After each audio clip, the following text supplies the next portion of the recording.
성도 여러분 안녕하세요. 오늘도 삼위일체 하나님께서 우리 모두에게 은혜 주시기를 바랍니다. 우리 모두 하나님께 기쁜 마음으로 예배합시다.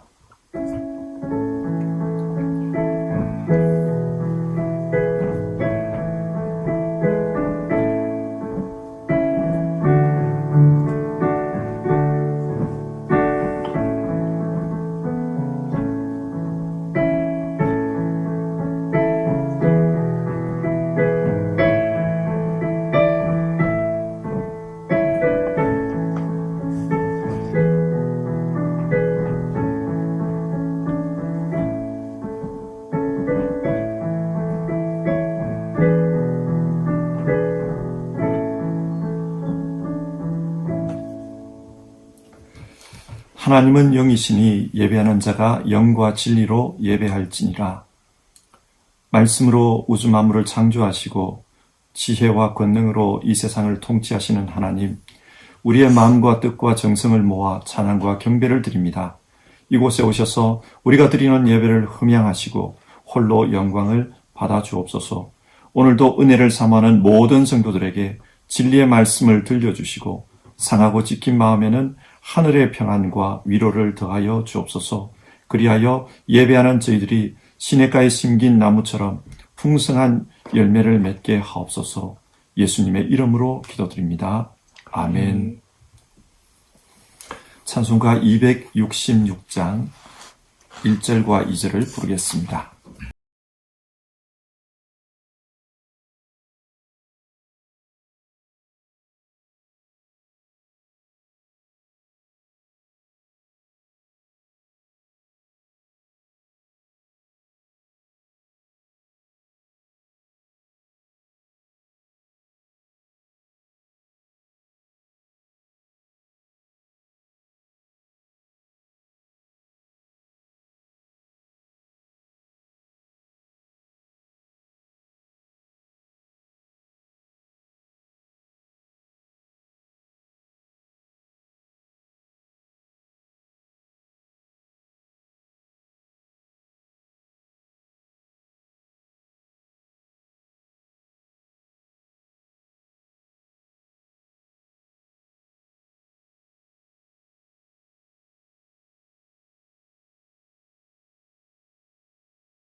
시편 116편의 말씀을 교독하겠습니다. 여호와께서 내 음성과 내 간구를 들으심으로 내가 그를 사랑하는도다. 그의 귀를 내게 기울이셨으므로 내가 평생에 기도하리로다. 사망의 줄이 나를 두르고 스올의 고통이 내게 이름으로 내가 환난과 슬픔을 만났을 때에 내가 여호와의 이름으로 기도하기를 여호와여 주께 구하오니 내 영혼을 건지소서 하였도다. 여호와는 은혜로우시며 의로우시며 우리 하나님은 긍휼이 많으시도다. 여호와께서는 순진한 자를 지키시나니 내가 어려울 때에 나를 구원하셨도다. 내 영혼아 내 평안함으로 돌아갈지어다. 여호와께서 너를 후대하심이로다. 주께서 내 영혼을 사망에서 내 눈을 눈물에서 내 발을 넘어짐에서 건지셨나이다. 내게 주신 모든 은혜를 내가 여호와께 무엇으로 보답할까? 내가 구원의 잔을 들고 여호와의 이름을 부르며 여호와의 모든 백성 앞에서 나는 나의 서원을 하나님께 갚으리로다. 그의 경건한 자들의 죽음은 여호와께서 보시기에 귀중한 것이로다. 아멘. 함께 기도하겠습니다. 지난 한 주간도 우리의 삶을 지켜주시고 인도하여 주신 하나님, 오늘도 하나님 앞에 나와 예배할 수 있게 하시니 감사합니다.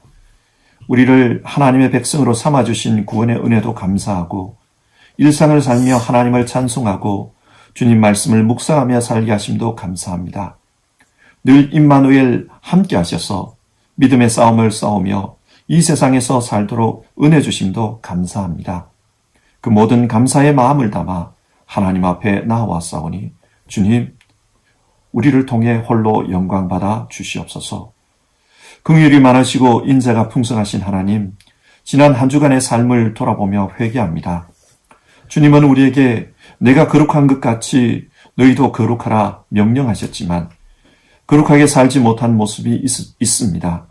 하나님의 정의 대신에 불의와 탐욕으로 우리의 마음을 채우고 살지는 않았는지, 이웃을 사랑하라 하셨는데 다른 사람을 향해 수근수근하며 형제와 이웃을 비방하며 살지는 않았는지 돌아봅니다.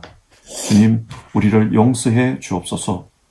뿐만 아니라 인간의 탐욕과 자연 파괴, 그리고 무절제한 소비 문화로 말미암아 이 세상이 곤욕을 치르고 있습니다. 하나님, 우리가 사는 이 땅을 불쌍히 여겨 주옵소서. 하나님, 베를린 소망교회를 위해 기도합니다. 벌써 온라인으로 예배를 드린 지가 7주째입니다. 그리고 언제까지 이렇게 예배할지 모르는 상황입니다. 각자의 자리에서 신앙할 때 그 믿음이 흔들리지 않게 하시고 하나님과의 1:1 관계에서 더 깊은 은혜를 누릴 수 있도록 도와주시옵소서. 우리의 성도님들 중에 건강에 어려움을 겪고 있는 분들, 주님 특별히 도와주시옵소서. 외로운 마음에 주님이 찾아가시고 힘든 상황 속에 주께서 허락하시는 평강을 주옵소서. 또 여러 가지 문제를 가지고 씨름하는 분들, 주님 외롭지 않도록 붙잡아 주시고 기도하는 가운데 하나님께서 함께 하심을 발견하게 하옵소서. 유아부와 아동부, 청소년부와 청년부, 그리고 사랑누리 선교회와 두란노 선교회 모든 부수원들에게 은혜를 더하여 주옵소서. 어려운 때인데 모든 이들이 평강의 삶을 살 수 있도록 여호와 이레의 하나님 역사해 주옵소서. 하나님, 지금 전 세계가 전염병으로 말미암아 큰 혼란을 겪고 있습니다. 이 어려움 가운데 수고하는 이들을 도와주시옵소서. 환자들을 돌보는 의료진들과 사회 질서를 위해 공공기관에서 수고하는 분들, 또 이웃을 위해 어려움을 마다하지 않는 분들, 주님께서 함께하여 주옵소서. 이 어려움이 어느 방향으로 흘러갈지 모르지만 선하신 하나님의 역사 안에서 우리가 사는 세상을 새롭게 하는 계기가 되게 하옵소서. 하나님, 오늘 이 예배 가운데 함께하여 주셔서 예배하는 모든 분들에게 하나님이 주시는 은혜가 흘러넘치게 하옵소서. 그 심령을 새롭게 하시며 말씀 가운데 하나님의 역사가 있게 하시고 이 예배를 통해 한 주간의 삶을 결단할 때 주님께서 인도하시기를 간구드립니다. 이 모든 말씀 예수님의 이름으로 기도드리며 다 아뢰지 못한 기도는 주님이 가르쳐 주신 기도로 대신합니다. 하늘에 계신 우리 아버지, 아버지의 이름을 거룩하게 하시며 아버지의 나라가 오게 하시며 아버지의 뜻이 하늘에서와 같이 땅에서도 이루어지게 하소서. 오늘 우리에게 일용할 양식을 주시고 우리가 우리에게 잘못한 사람을 용서하여 준 것 같이 우리 죄를 용서하여 주시고 우리를 시험에 빠지지 않게 하시고 악에서 구하소서.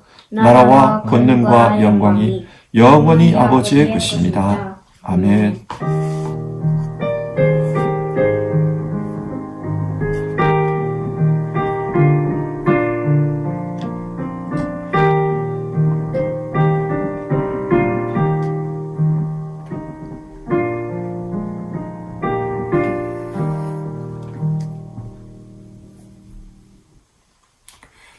오늘 우리에게 주신 하나님의 말씀은 베드로전서 1장 13절에서 21절까지의 말씀입니다. 하나님의 말씀을 받들어 읽겠습니다. 그러므로 너희 마음의 허리를 동이고 근신하여 예수 그리스도께서 나타나실 때에 너희에게 가져다 주실 은혜를 온전히 바랄지어다.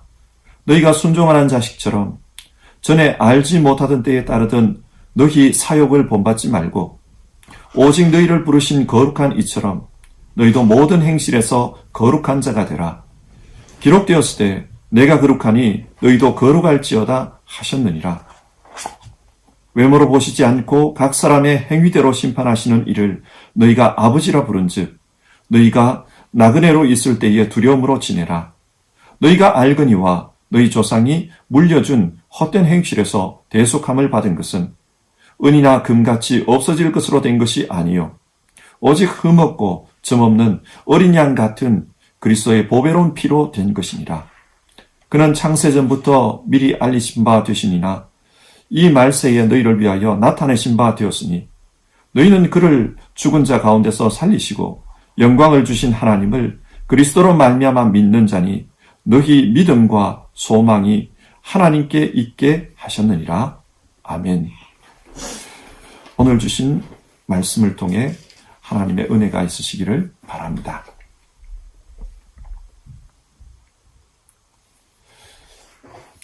성경은 우리가 성도라고 그렇게 부릅니다. 성도, 거룩한 사람이라는 뜻입니다. 그런데 여러분, 우리가 진짜 거룩합니까? 여러분은 어떤지 모르겠습니다만 저는 제 자신의 말과 행동 그리고 생각을 들여다보면 거룩하지 못한 모습이 참 많은 것 같습니다. 바울사도 역시 로마서 7장 18절과 19절에서 이런 말을 합니다.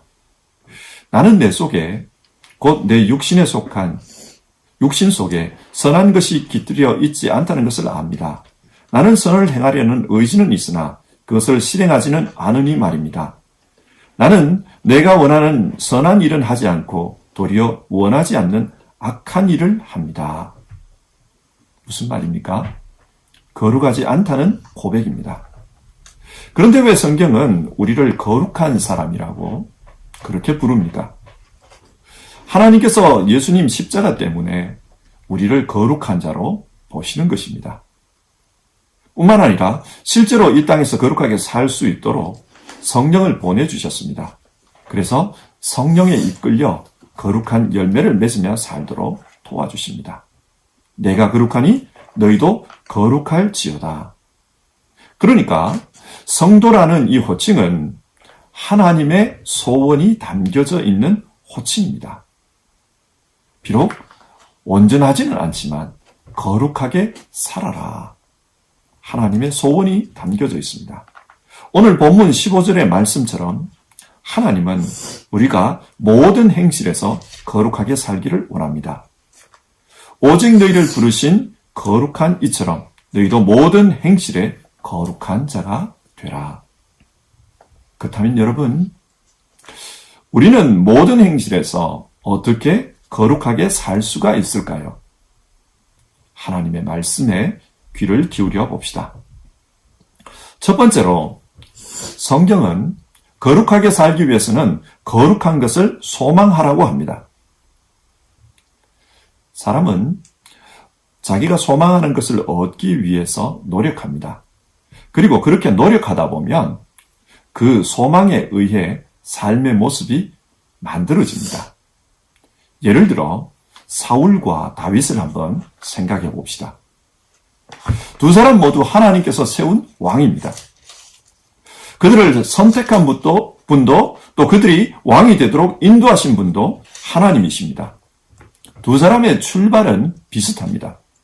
그런데 이 두 사람의 마지막은 전혀 다릅니다.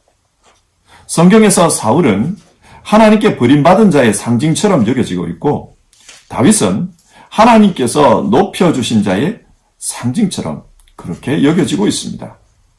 무엇이 이 두 사람을 이렇게 차이나게 만들었습니까? 소망하는 것의 차이입니다.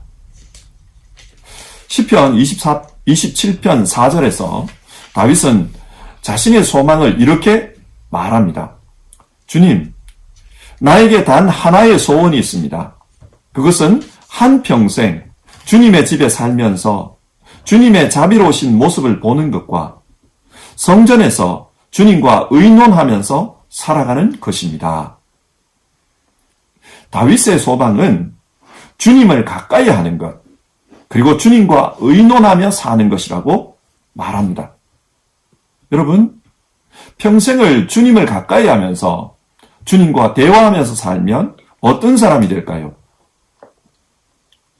사도행전 2장 29절과 30절은 이렇게 증언합니다.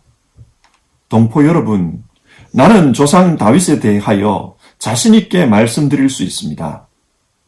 그는 예언자이므로 그의 후손 가운데서 한 사람을 그의 왕자에 앉히시겠다고 하나님이 맹세하신 것을 알고 있었습니다. 하나님을 가까이 하며 살았던 다윗은 예언자가 되었습니다. 거룩한 것을 소망하며 살면 거룩한 사람이 됩니다.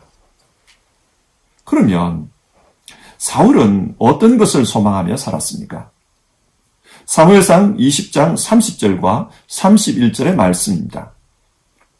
사울이 요나단에게 화를 내면서 소리쳤다.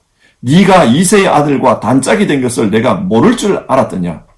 이새의 아들이 이 세상에 살아있는 한은 너도 안전하지 못하고 너의 나라도 안전하지 못할 줄 알아라.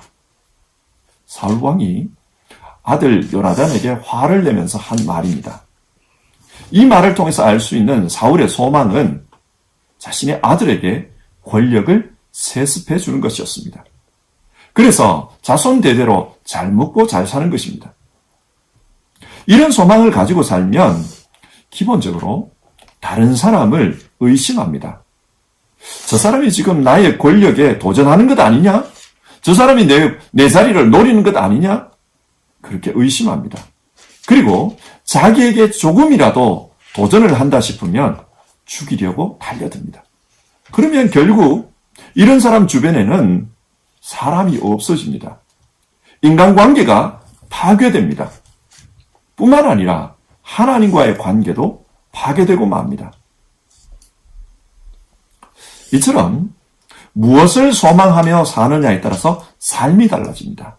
다윗의 삶과 사울의 삶을 보십시오. 한 사람은 예언자처럼, 한 사람은 모든 관계가 파괴되어 버린 그런 인생이 됩니다. 그래서 성경은 거룩하게 살고자 한다면 거룩한 것을 소망하라, 그렇게 말씀합니다. 그러면 그 거룩한 소망이 무엇입니까? 본문 13절인데요.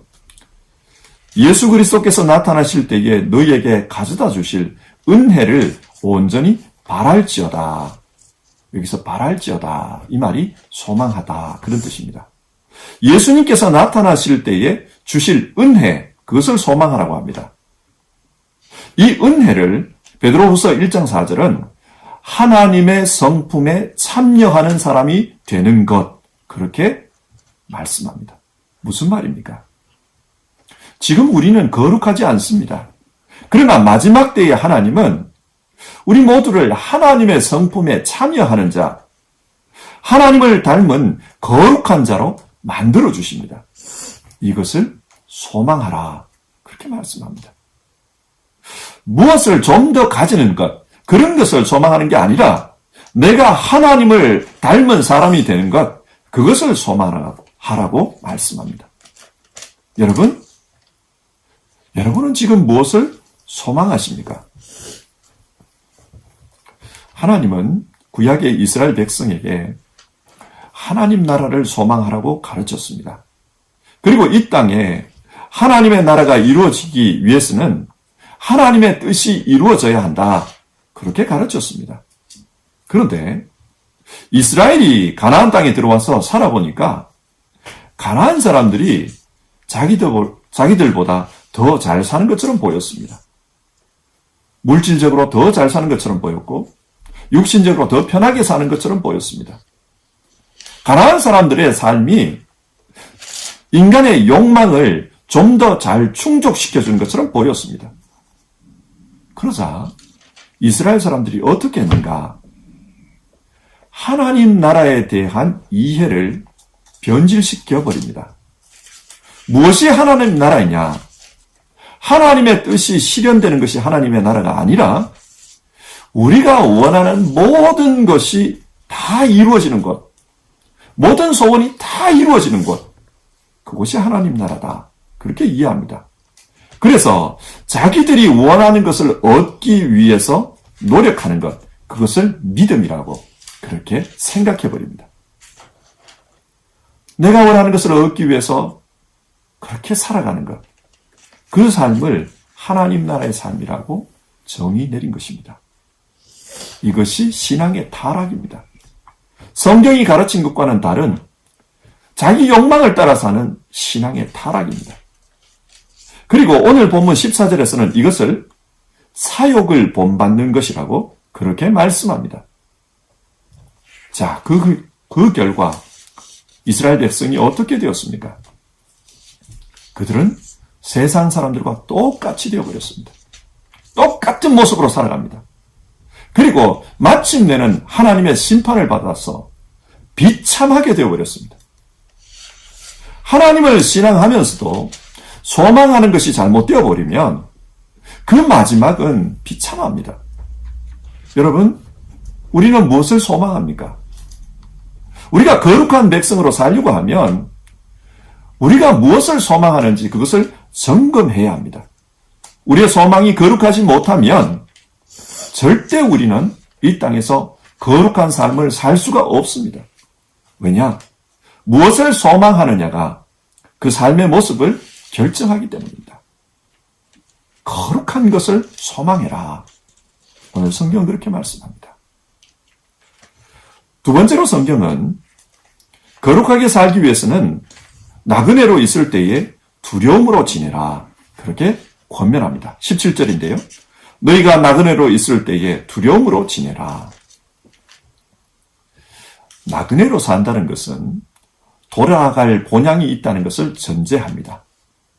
이 땅에 잠시 살다가 돌아갈 것입니다.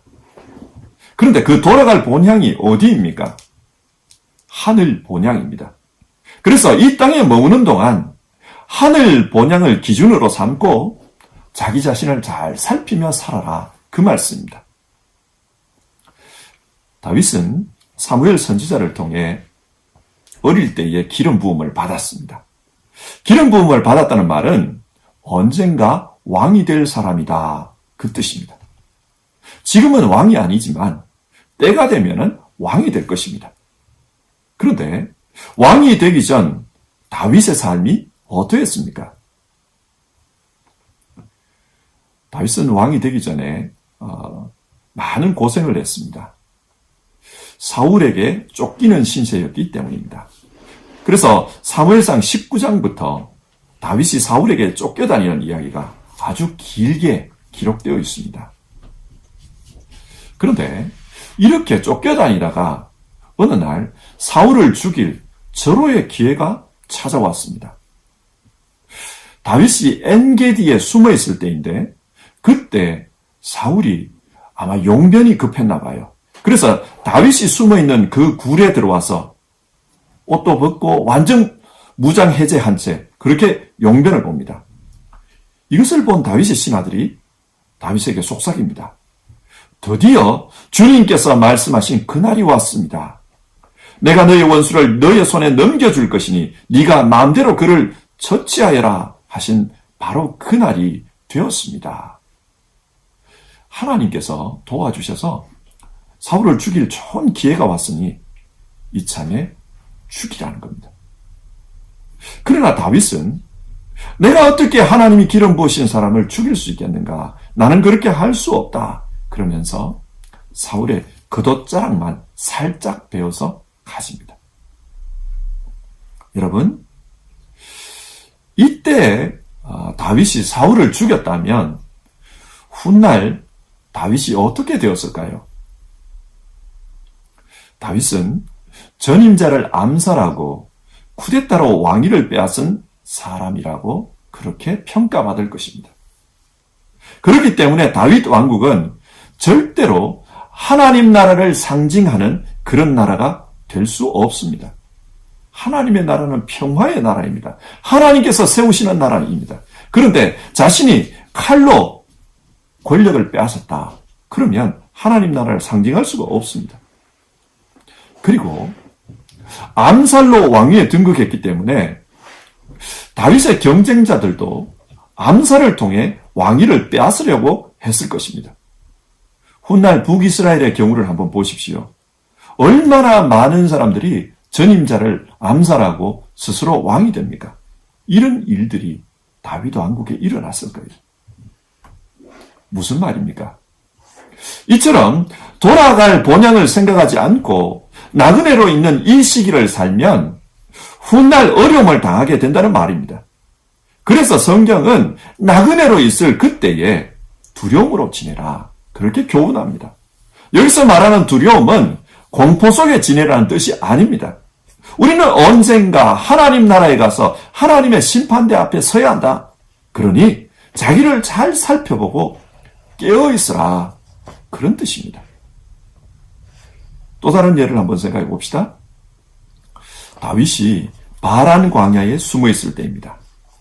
이때 다윗이 거느린 군사가 수백 명에 이르렀습니다. 그러니까 아무것도 없는, 농사를 짓지 못하는 그런 광야에서 먹거리를 해결하는 것이 쉽지 않습니다. 수백 명이 먹으려고 하면 양식이 얼마나 많이 필요합니까? 그래서 당시 다윗은 광야에서 목축하는 사람들을 이리저리 지켜주고 보호해주고, 그래서 그들로부터 아름아름 생계 지원을 받았던 것 같습니다. 그런 사람 중에 그 갈멜 지역에 나발이라는 부자가 있었습니다. 다윗은 이들을 돌봐줬던 것 같아요. 그리고 이 나발이 양틀 깎는 축제를 벌입니다. 양이 굉장히 많았습니다. 일반적으로 이런 축제가 되면 주인이 이웃들에게 음식을 나눠주는 것이 관례입니다. 그래서 다윗도 부하를 보내서 나발에게 음식을 좀 구해오라고 그렇게 명령을 했습니다. 그런데 나발이 찾아온 다윗의 부하에게 어떤 말을 하는가? 이런 말을 해요. 도대체 다윗이라는 자가 누구며 이새의 아들이 누구냐? 요즘은 종들이 모두 저마다 주인에게 뛰쳐나가는 세상이 되었다. 내가 어찌 빵이나 물이나 고기를 가져다가 어디서 왔는지도 모르는 자들에게 주겠느냐? 그런 말을 합니다. 요즘은 이 세상이 이상해져서 전부 다 쿠데타 일으킨다는 거예요. 그러면서 다윗을 모욕합니다. 이런 모욕을 당하자 다윗이 군사를 이끌고 가서 당장에 보복해버리겠다고 화를 냅니다. 그래서 찾아가는데요. 그런데 이 소식을 나발의 아내 아비가일이 먼저 듣습니다. 그래서 음식을 장만하고 다윗에게 찾아옵니다. 그리고 이런 말을 합니다. 사무엘상 25장 30절과 31절입니다. 이제 곧 주님께서 장군께 약속하신 대로 온갖 좋은 일을 모두 베푸셔서 장군님을 이스라엘의 영도자로 세워주실 터인데 지금 공연히 사람을 죽이시다든지 몸소 원수를 갚으시다든지 하여 왕이 되실 때에 후회하시거나 마음에 걸리는 일이 없도록 하시기 바랍니다. 무슨 말입니까? 다윗은 하나님께 기름 부음 받은 자이기 때문에 언젠가는 왕이 될 것이다. 그런 말을 합니다. 그런데 왕이 되었을 그때 지금 이 사건이 걸림돌이 되어서는 안 된다는 말입니다. 사람들이 이런 말을 할 수 있다는 거예요.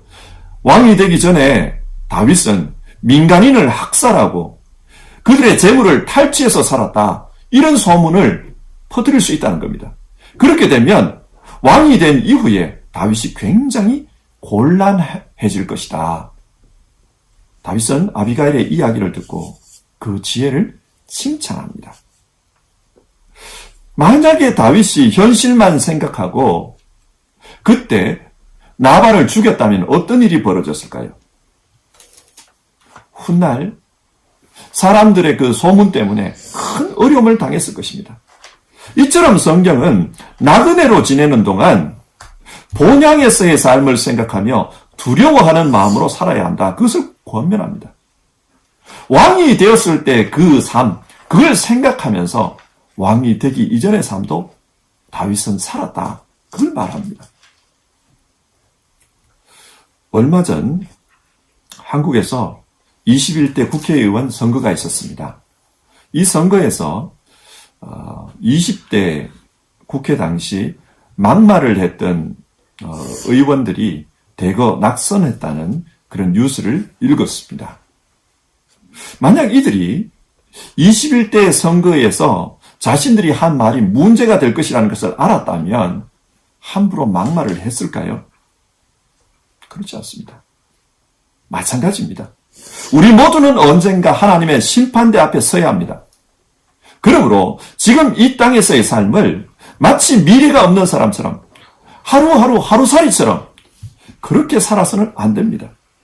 하나님 앞에 섰을 때에 어떤 심판을 받을까? 어떤 평가를 받을까? 그것을 생각하며 살아야 합니다.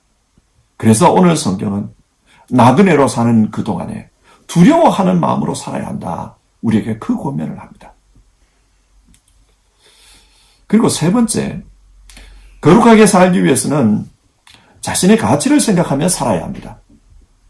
오늘 본문 18절과 19절은 우리가 누구인지에 대해서 말씀합니다. 우리는 그리스도의 보배로운 피로 대속함을 받은 사람이다. 그렇게 말씀합니다. 여기서 대속이라는 말은 고대 로마 사회에서 노예를 사고 팔 때 지불하던 몸값을 의미합니다. 이 몸값을 지불하면 노예에서 해방되기도 했습니다. 우리가 누구인가? 예수님께서 자기 몸을 몸값으로 지불하고 우리를 죄로부터 해방시켜 주셨다. 우리는 그렇게 자유롭게 된 사람이다. 그런 말을 합니다. 자, 우리의 가치가 얼마입니까? 예수님의 몸입니다. 그러면 예수님은 어떤 분입니까? 20절인데요. 예수님은 창세 전부터 계신 분, 즉 하나님이라고 말씀합니다. 그리고 마지막 때에 우리를 위해 나타나신 분, 즉 성육신하신 하나님이다. 그렇게 말씀합니다. 그러니까 우리의 가치는 창세전에 계신 하나님, 성육신하신 하나님, 그런 하나님의 가치다. 하나님께서 스스로를 몸값으로 지불할 만한 그런 가치 있는 인간이다. 그렇게 말씀합니다. 베드로전서는 고난당하는 성도를 위로하기 위해 쓰여진 편지입니다. 성도들은 지금 고난당하고 있습니다. 세상 속에서 많은 핍박을 당합니다. 이렇게 고난당하다 보면 자존감이 떨어집니다. 시편 22편에 나오는 말씀인데요. 나는 사람도 아닌 벌레요. 사람들의 비방거리, 백성의 모욕거리일 뿐입니다. 이 시인은 지금 고난을 당하고 있습니다. 많은 고난을 당하다 보니까 자기가 벌레같이 느껴진다는 거예요. 사람들이 자기를 벌레 취급한다는 겁니다. 자존감이 떨어졌습니다. 이렇게 자존감이 떨어지면 삶을 포기해버리고 싶어집니다. 나 같은 게 살아서 뭐해? 삶을 포기해버리고 싶습니다. 그런데 이렇게 되면 삶이 망가집니다. 자, 이런 때에 어떻게 거룩하게 살 수 있을까요? 내가 거룩하니 너희도 거룩할지어다. 어떻게 거룩하게 살 수 있습니까? 오늘 성경은 자신의 가치를 생각하라고 말씀합니다. 예수 그리스도께서 직접 몸값을 지불할 만큼의 가치 있는 사람이다. 그것을 기억하라는 겁니다. 우리가 십자가와 부활을 믿는다는 것은 내 삶의 자리에서 예수님이 우리를 어떻게 이해하셨는가, 그것을 묵상하는 것입니다. 우리는 주님이 십자가에 달릴 만큼의 가치가 있습니다. 그리고 부활하시면서 우리를 살릴 만큼 그렇게 가치가 있습니다. 그러므로 우리는 우리의 삶을, 고난 중에서도 우리의 삶을 포기하지 말고 계속해서 끊임없이 거룩한 삶을 살기 위해 노력해야 합니다. 자, 말씀을 정리해 보겠습니다. 우리 그리스도인들은 시간을 다르게 사는 사람입니다. 세상 사람들은 과거에서 현재, 그리고 현재에서 미래로 그렇게 흘러가는 시간을 삽니다. 그러나 우리 그리스도인들은 달라요. 미래에서 현재로, 그리고 현재에서 과거로 흘러가는 그런 시간을 삽니다. 시간의 기준이 미래입니다. 왜 이렇게 말할까요? 우리 모두는 하나님께서 이미 거룩하다고 말씀해 주셨습니다. 삶의 기준이 미래에 있습니다. 이미 거룩하기 때문에 우리를 성도라고 불러주셨습니다. 우리는 하나님 나라에 있을 사람들입니다. 이 하나님 나라가 우리 삶의 본향입니다. 기준입니다. 그렇기 때문에 우리는 그 미래의 정체성을 가지고 오늘을 살아야 합니다. 그 미래를 오늘에 가져와서 살아야 합니다. 15절입니다. 오직 너희를 부르신 거룩한 이처럼 너희도 모든 행실에 거룩한 자가 되라. 미래의 그 정체성으로 오늘 우리의 모든 행실을 거룩하게 살라고 말씀합니다.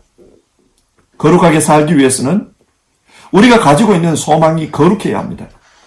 이 땅의 소망, 사욕, 몸의 욕망을 가지고 살면 우리의 삶이 거룩해질 수 없습니다. 우리의 소망이 거룩한지를 살펴보아야 합니다. 그리고 현실을 살아갈 때 하나님의 심판대 앞에 설 것을 생각하며 두려움으로 지내라. 그렇게 말씀합니다. 우리는 나그네입니다. 이 나그네로 산 삶이 나중에 우리 삶의 발목 잡는 그런 일이 되지 않도록 나그네로 살 동안에 저 하늘 본향의 기준을 가지고 두려움으로 그렇게 살라고 합니다. 뿐만 아니라 현실이 어려울 때 예수님께서 십자가에서 보여주신 나의 가치를 생각하며 그렇게 살라 우리에게 말씀합니다. 사랑하는 성도 여러분, 우리 모두 오늘 말씀을 따라서 거룩한 삶으로 삽시다. 그래서 하나님이 요청하는 그 요청에 응답해서 정말 거룩한 사람으로 그렇게 살려고 노력하는 우리 모두가 되었으면 좋겠습니다. 자, 함께 찬송하고 기도하겠습니다. 찬송가 463장입니다. 463장, 옛날 찬송가는 518장입니다. 463장 1절과 3절 부르고 같이 기도하겠습니다.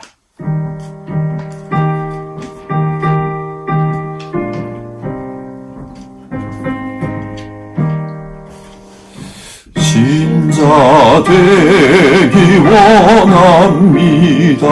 진심으로 신자 되기 원합니다. 진심으로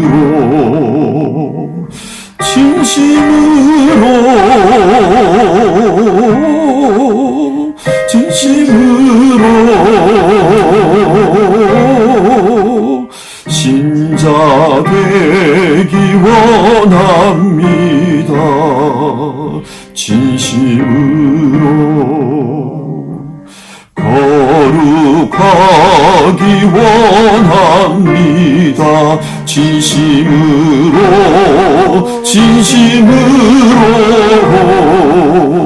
거룩하기 원합니다.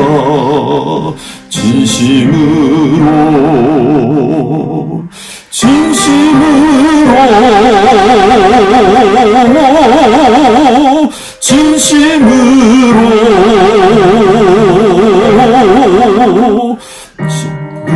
거룩하기 원합니다. 진심으로. 오늘 말씀을 생각하며 같이 기도합시다. 하나님은 우리에게 모든 행실에서 거룩한 자가 되라고 말씀하셨습니다.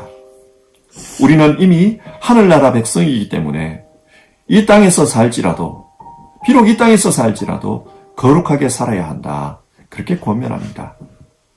비록 허점이 많고 연약하지만 그래도 거룩하게 살려고 노력하는 것이 우리가 가야 할 믿음의 길입니다. 그래서 이런 기도 제목으로 함께 기도합시다. 하나님, 우리의 소망이 거룩해지기를 원합니다. 뿐만 아니라 이 땅에서 살아갈 때 스스로를 돌아보며 하나님 앞에 설 때 어떤 평가를 받을까 그런 생각을 하며 이 땅을 살게 하옵소서. 또 어려움이 많아 삶을 포기하고 싶을 때, 되는 대로 살고 싶을 때, 그때에도 예수님께서 십자가에서 보여주신 우리의 가치를 생각하며 자존감 있는 삶을 살게 하옵소서. 우리 이 기도 제목으로 같이 기도합시다. 기도하겠습니다.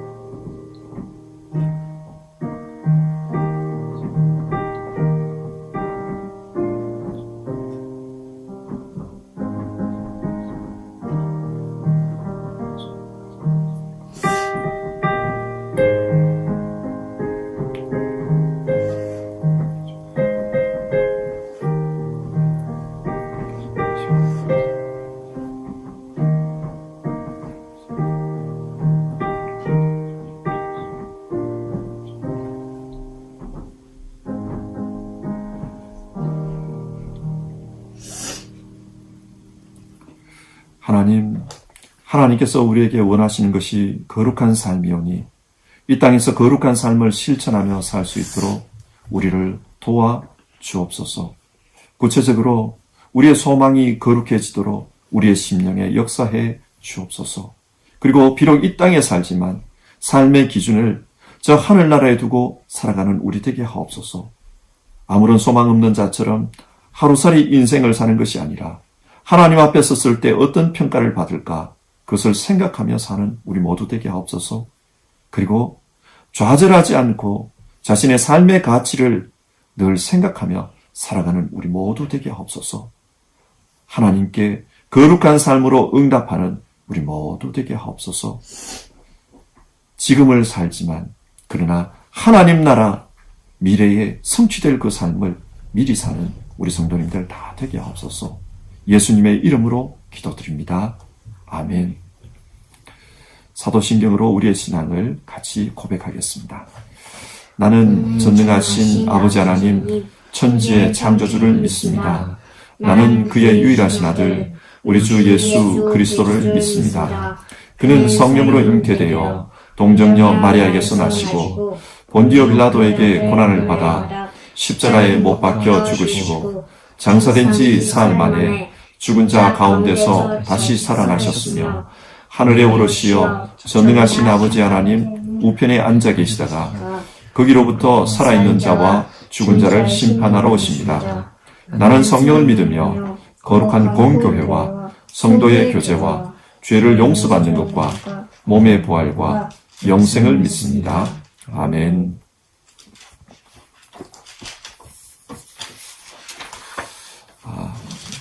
성도 여러분, 다 건강하게 평강 가운데 다 잘 지내시죠?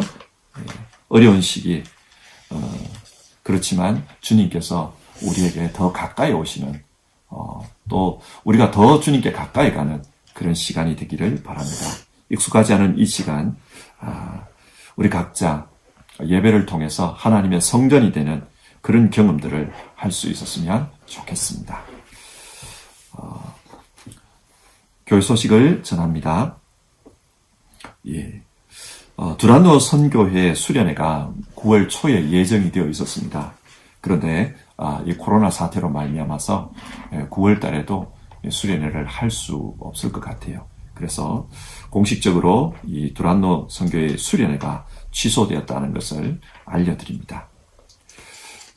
그리고 당분간 계속해서 온라인 예배로 드립니다. 주일 예배, 또 유아부 아동부, 또 청소년부 청년부 예배, 또 아침 예배 온라인으로 그렇게 드립니다. 혹시 변동사항이 있으면 여러분께 그 주보를 통해서 또 교회 홈페이지를 통해서 구역장과 또 부서 카톡방을 통해서 그렇게 알려드리도록 하겠습니다. 5월 4일부터 이 베를린에 그 조금의 변화가 있기 때문에 그 변화에 따라서 우리가 어떻게 예배할 것인지 그것이 결정되는 대로 여러분께 알려드리도록 하겠습니다. 그리고 온라인으로 헌금하실 분은 주보를 통해서 참고하시기를 바랍니다. 여러분 모두 정말 건강하게 지내시고 또 어려운 시기지만 항상 기뻐하고 쉬지 말고 기도하고 또 범사에 감사하는 가운데 믿음의 삶이 더 돈독해지는 그런 시간이 되었으면 좋겠습니다. 옆에 계시는 우리 가족들 정말 주님의 이름으로 축복하면서 우리가 그렇게 이 기간을 살았으면 좋겠습니다. 파송의 찬양을 같이 부르겠습니다. 파송의 찬양은요 452장입니다. 옛날 찬송가로는 505장입니다. 452장 1절 우리 같이 부르고요. 축도하고 예배를 마치겠습니다.